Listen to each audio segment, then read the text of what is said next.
This is the Hold Report for Sunday, December 28, 2025. Mar-a-Lago eyes the Caribbean.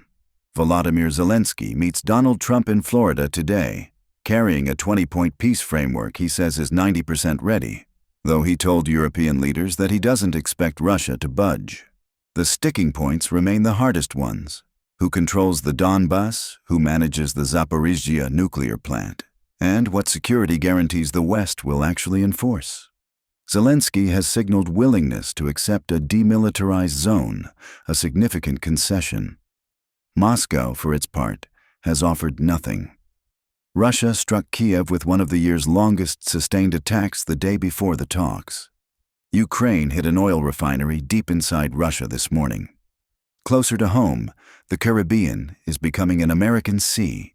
The U.S. Coast Guard is actively pursuing a third Venezuelan oil tanker, the Bella one, which refused to stop when interdicted last weekend and has been on the run since. Unlike the skipper and Centuries, both now docked in Texas with their cargoes seized, this vessel made a U-turn and sailed into the Atlantic.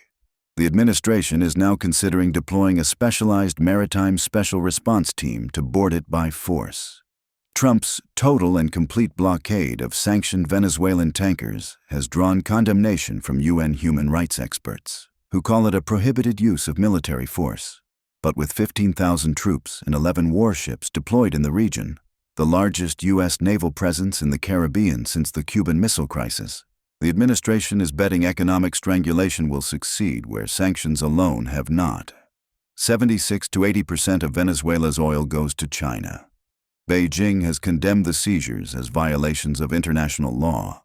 The consumer, meanwhile, remains the economy's great puzzle. Holiday retail spending rose 4.2% this season, with e-commerce up 7.8% and electronics leading categories on the strength of AI-era devices.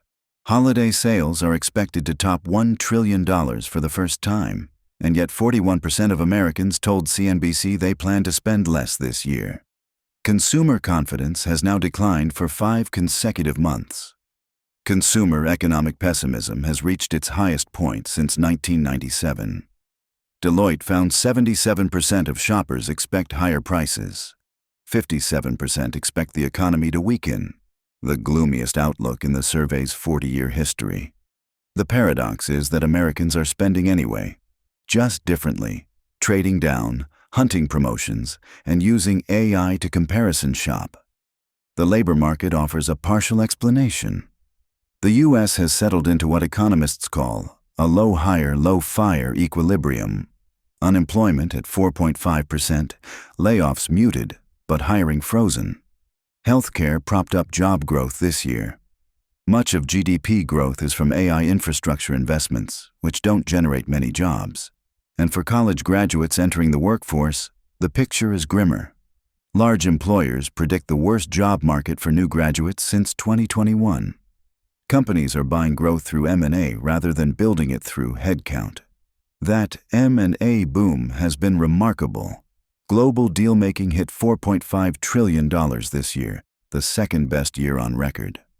A record 70 transactions exceeded $10 billion. U.S. targets accounted for nearly half the total value, the highest share since 1998. Bankers credit looser antitrust enforcement under the Trump administration and a narrowing gap between buyer and seller valuations. Tech M&A alone rose 76%, with almost half of large deals citing AI benefits. The April tariff announcement briefly froze activity, but the second half delivered 2 consecutive trillion-dollar quarters. The Fed, for its part, is divided and about to change leadership. December's rate cut drew 3 dissents, the most fractured vote in years. The dot plot projects just one more cut next year, but 7 officials want none at all. Jerome Powell's term expires in May. Whoever replaces him inherits a committee that can't agree whether inflation or unemployment is the greater threat. Moody's Mark Zandi describes the setup as fragile growth, GDP expanding at a 4.3% clip almost entirely from AI infrastructure, with non-AI GDP nearly flat, as payrolls barely budge. Nothing else can go wrong, he told Bloomberg. Like nothing. especially AI. Overseas, Japan's fertility rate has dropped to 1.15, with births set to fall below 700,000, the lowest since records began in 1899. The yen remains under pressure as Japanese households continue pouring savings into foreign assets.